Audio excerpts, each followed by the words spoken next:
Vamos a Estados Unidos porque el presidente Donald Trump amenazó con invocar la ley de insurrección en Minnesota, donde las protestas contra la violencia del ICE se extienden desde que un agente mató a una mujer desarmada la semana pasada en Minneapolis y se intensificaron nuevamente este miércoles cuando en la misma ciudad otro funcionario del ICE disparó e hirió a un hombre venezolano.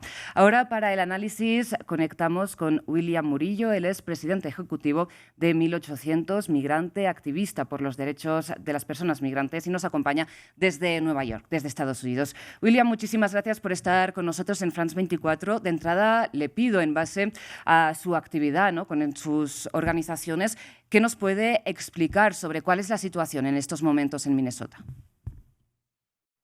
Rosa, buenas tardes.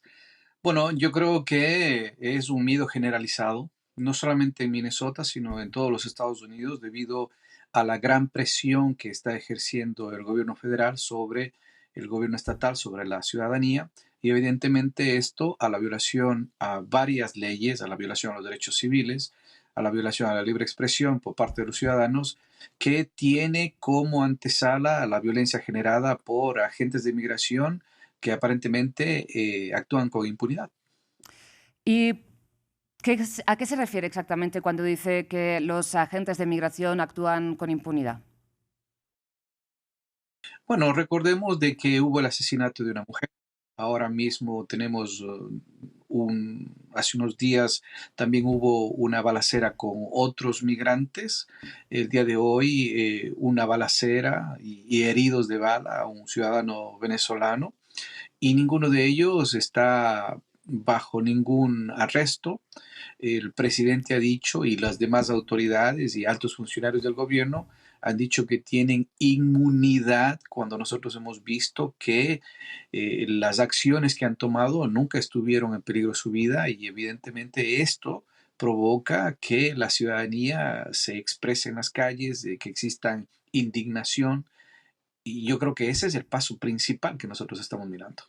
Es decir, cuando habla de esta inmunidad, usted se refiere que ahora mismo en Estados Unidos un agente del ICE puede matar a una persona aunque esté desarmada y no suponga un peligro sin que tenga consecuencias penales. Eso es lo que nosotros estamos escuchando, eso es lo que nosotros estamos mirando. Han dicho que tienen inmunidad absoluta, al menos esas son las declaraciones. Tendremos que ver cuáles son las acciones al final del día sobre las autoridades legales, a ver qué es lo que dice la fiscalía, a ver si es que hay cargos en contra de estos agentes que han provocado tanto sufrimiento en las calles. Y precisamente hablando de las calles ante esta indignación, ¿no?, que usted describía, el presidente Donald Trump plantea invocar esta ley de insurrección. ¿Usted cree que de alguna manera el escenario aplica para invocar esta ley? De ninguna manera.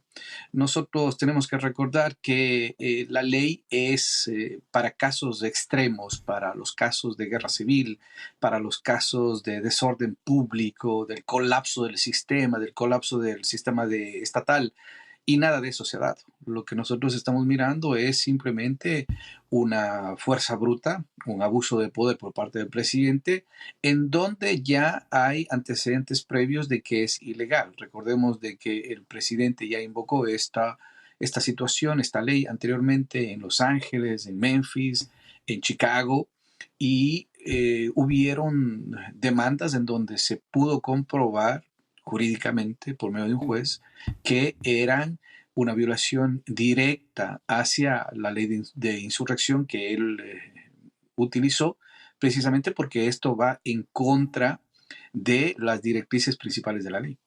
Y si, como usted señala, los agentes de la fuerza pública tienen impunidad en el uso de la fuerza e incluso, ¿no?, del fuego real, ¿por qué Donald Trump quiere invocar esta ley de insurrección? ¿Qué le aportaría además? Bueno, principalmente yo creo que es una situación de poder. Él quiere demostrar al mundo de que va a quedar en la historia como el hombre que cambió Estados Unidos, como el que cambió la Constitución, como el que cambió las leyes. Y yo creo que al final del día eso es lo que él pretende, ¿no?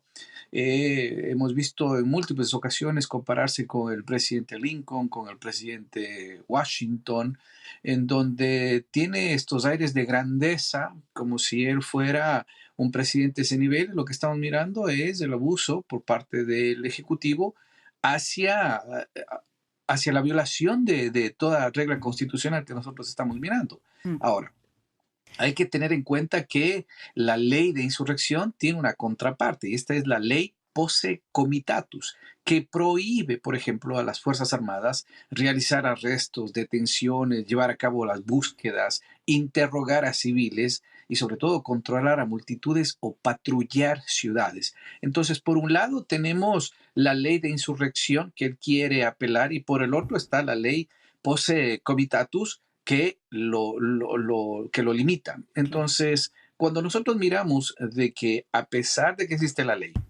y hemos visto continuamente la violación flagrante de la ley, de la Constitución, y un Congreso y un Senado que simplemente no sirve y que son literalmente una alfombra del Ejecutivo, Mm. estamos ante una situación de indefensión por parte de la ciudadanía que no se ha visto nunca. Acá en los Estados Unidos estamos mirando el nacimiento del primer dictador norteamericano, un autoritario que no le importa realmente lo que vaya a suceder porque tiene y piensa que al controlar el poder legislativo está por sobre la ley y no es así. William, disculpe que me desvíe un poco del tema, pero creo que viene a colación precisamente de lo que usted señala. Y es que precisamente usted está describiendo el gobierno de Donald Trump como autoritario y las personas que defienden el libre porte de armas, ¿no?, en Estados Unidos, recogido por la Constitución, alegan la defensa del pueblo ante un eventual gobierno autoritario. Sin embargo, ¿no?, las personas que más defienden este libre porte de armas son, en su mayoría, republicanas, seguidoras de Donald Trump. Le planteo si, sin embargo, se podría dar algún tipo de conflicto armado, ¿usted cree, entre fuerza pública y ciudadanía? Yo creo que solo es cuestión de tiempo, Rosa. Lamentablemente yo creo que es solo cuestión de tiempo. La gente está harta.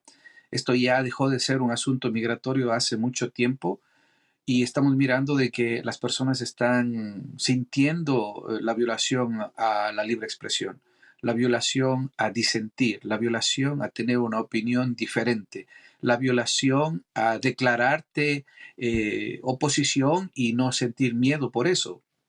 Cuando nosotros estamos mirando de que agentes de migración empiezan a decir, ¿acaso no entendiste el mensaje que sucedió en Minneapolis con el asesinato de esta mujer? ¿Qué están tratando de decir?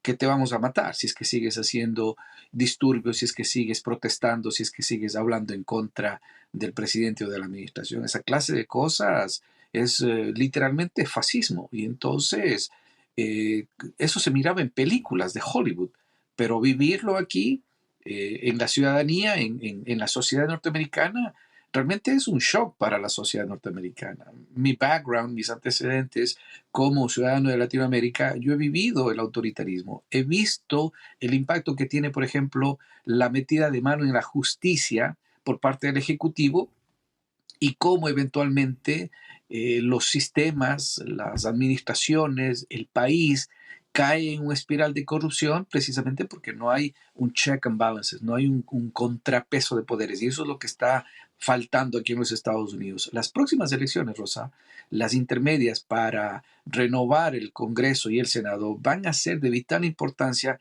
porque puede ser el inicio del fin de Estados Unidos o el inicio de un infierno para toda una población. ¿A qué se refiere exactamente con esto del inicio del fin o el inicio de un infierno?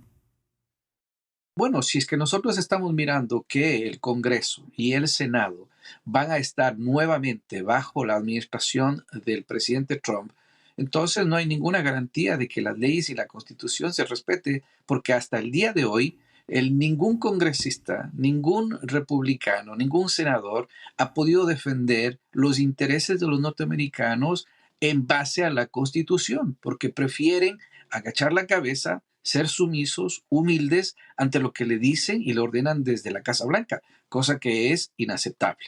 Entonces, yo creo que por ahí las libertades civiles que nosotros gozamos actualmente estarían en entredicho, como por ejemplo lo que hemos visto anteriormente, querer quitar la ciudadanía a los niños nacidos acá en Estados Unidos, eh, seguramente declarar guerra sin la autorización del Congreso. Estamos mirando lo que está pasando con lo que quieren tener el territorio en el Polo Norte. O sea, es una Sí. tras otra y piensa que él no tiene que dar ninguna clase de responsabilidades o dar ninguna clase de explicaciones ni al Congreso ni al Senado y mucho menos a la ciudadanía. Eso por un lado. Y luego, si es que ellos quedan en el poder, pues seguramente tendremos, como yo digo, un infierno mayor, porque eso será como una carta en blanco para decir, bueno, ya empezaste, haz lo que tú quieras y va a ser complicado. William, para terminar, le quería plantear, ¿no?, con relación a lo que comentaba, estas restricciones cada vez más duras de las políticas, entre otras, migratorias, si nos puede explicar qué implicaciones puede tener la noticia que conocimos ayer de la suspensión de los procesos para visas migrantes de 75 países, entre los cuales se encuentran, por ejemplo, Colombia o Brasil, porque imagino que quizás a parte de nuestra audiencia le interesa particularmente. Bueno, Rosa, mire, ese es uno de los ejemplos más claros. El hecho de que el presidente o la administración Trump simplemente suspenda derechos. Esto no se hace mediante un documento administrativo o mediante un decreto ejecutivo. Los ciudadanos y los residentes tienen derechos adquiridos que están en la ley y están desconociendo de un plumazo todo lo que dice la ley.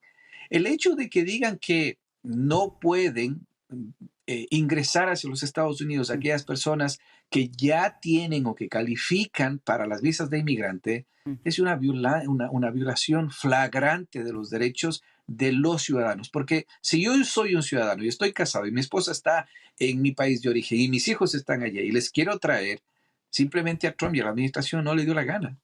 Y eso no puede ser así, porque la ley le permite a los ciudadanos, a los residentes, traer a sus familiares directos. No es cuestión de condiciones que son administrativas. Para que se dé esta situación, hay procesos, tienes que demostrar ingresos, tienes que demostrar que no eres un criminal, de que calificas para recibir los beneficios migratorios. No es que tú ingresas un documento y al siguiente día ya te dan la visa. Existe un debido proceso e inclusive eso se está violando. Y entonces ahí usted puede ver, Rosa, cómo el presidente Trump prácticamente desprecia todo lo que tenga que ver con la ley cuando Sí. él tiene un fin y un objetivo definido, tratar de implementar su política sin importar los costos. William, por último, porque casi me he quedado sin tiempo, ¿todo este panorama cree que está suponiendo alguna división dentro de los funcionarios estadounidenses, tanto fuerza pública como, por ejemplo, agentes migratorios?